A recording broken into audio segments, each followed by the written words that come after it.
दलित राष्ट्र, 3 नाम लिए अशोक जी ने, उनमें मुझे 3 चीजें याद आ गई, फिर कृष्णमोहन के पास चलूंगा। दलित राष्ट्रपति का कार्यकाल समाप्त हुआ तो आदिवासी महिला राष्ट्रपति देश के सबसे बड़े आसन पर विराजमान हुई। दलित और आदिवासी 2 नाम लिए अशोक जी ने, वो कह दिया। एक पिछड़ा, उनका दलित आदिवासी पिछड़ों की बात कौन करेगा। और पिछड़ा 3 बार से इस देश का प्रधानमंत्री है, पिछड़े वर्ग का एक व्यक्ति।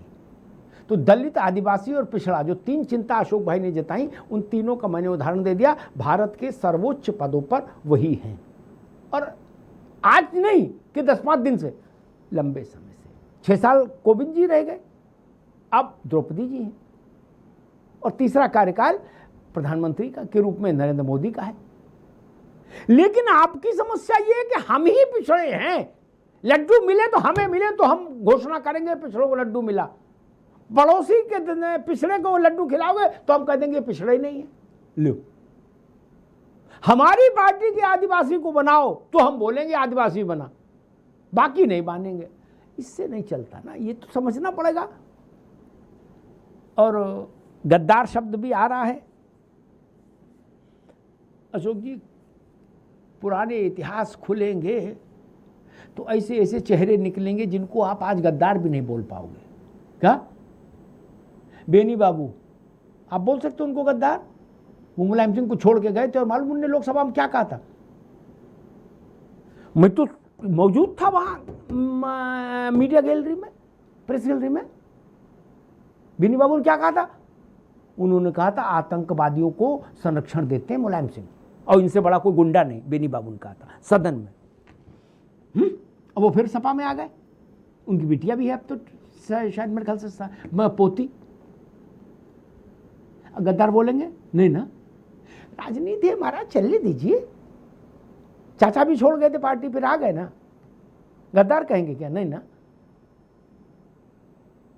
ये राजकाज है, लोकतंत्र का यही आनंद है। लोकतंत्र में दरवाजों की जगह दीवारें नहीं लेती, दरवाजे रखना जरूरी होता है, और दरवाजा भी खुला रखा जाता है। जिसकी निष्ठा हो वो रुकेगा, जिसकी निष्ठा नहीं है वो चला जाएगा। इसमें क्या दिक्कत है? कांग्रेस कई बार टूटी ना, ठीक है, विवेक जी नहीं मानते, उनको लगता है कि भारत में जो कुछ गड़बड़ हो रहा है वो नरेंद्र मोदी के आने के बाद से हुआ, लेकिन उनको पता ही नहीं कि उनकी पार्टी कई बार टूटी। नेहरू जी के खिलाफ लोग बगावत करके गए, नरेंद्र देव, जयप्रकाश नारायण लोहिया, कौन लोग थे? नेहरू जी के खिलाफ ये बगावत करके गए। सुभाष चंद्र बोस, गांधी, नेहरू दोनों के खिलाफ बगावत करके गए, वो भी सब गद्दार हैं।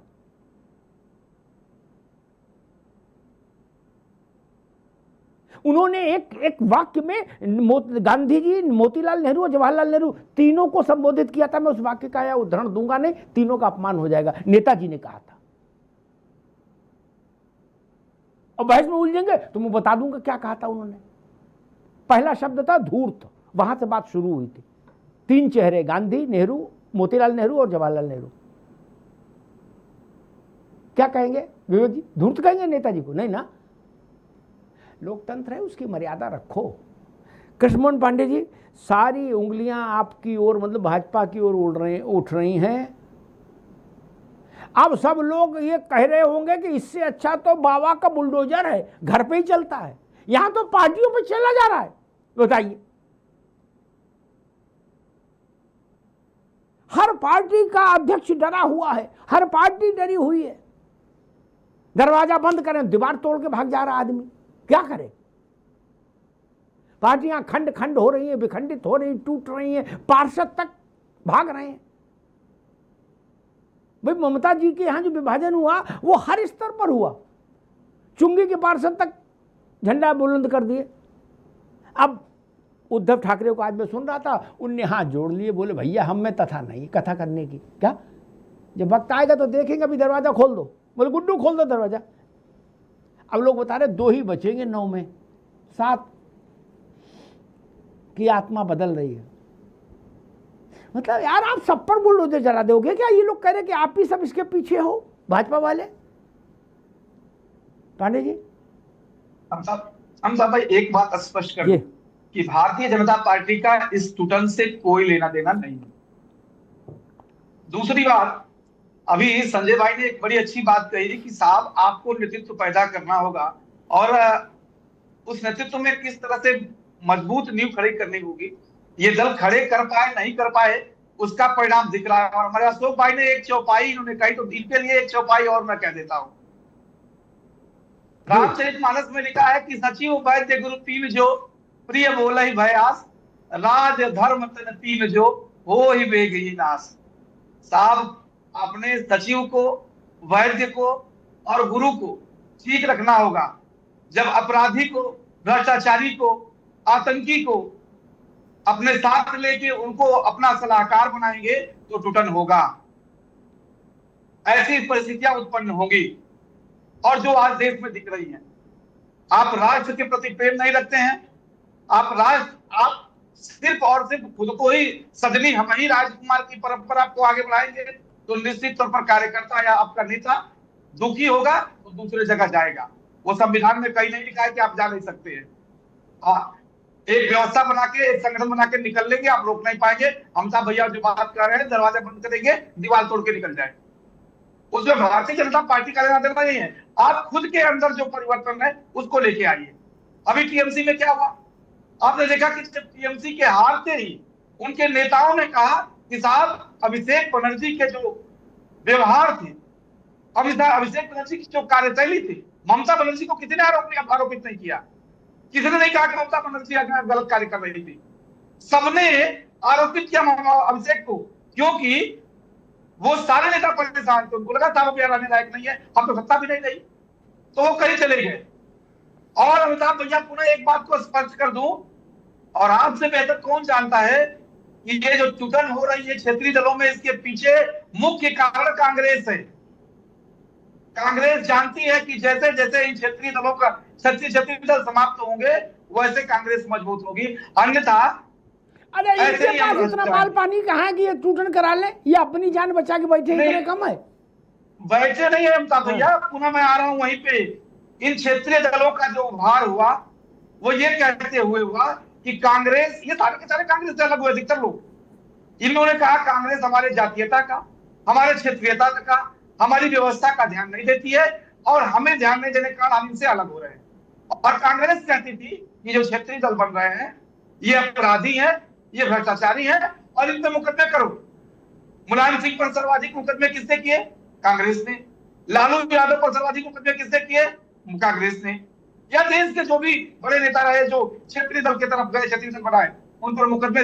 ठीक है कृष्णमोहन जी रुकिए, आपने इसको नया डायमेंशन दिया, ठीक है, ठीक, एक मिनट रुक जाओ। आपने नया डायमेंशन दिया, आपने कहा कि जो क्षेत्रीय दलों पर जो संकट का काल चल रहा है, जो मार्केश का योग उनकी क्षेत्रीय दलों की जन्मपत्री में इस वक्त प्रबल है, उसके पीछे कांग्रेस का खेला है। ठीक बात, लोकतंत्र में उनकी भी बात का सम्मान करना पड़ेगा भैया, केवल आपकी थोड़ी ना।